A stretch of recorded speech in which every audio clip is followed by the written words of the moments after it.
want to tell you about a great strategy just revealed by the University of Buffalo for controlling our weight and making better decisions. It's something many of us are already doing.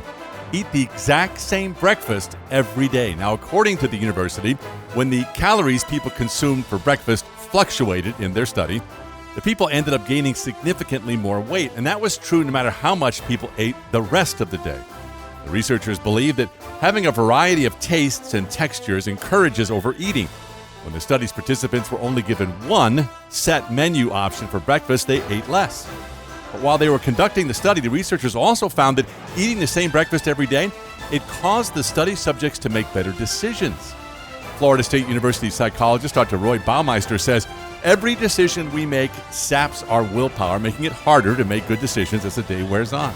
He calls it something we've talked about before, decision fatigue.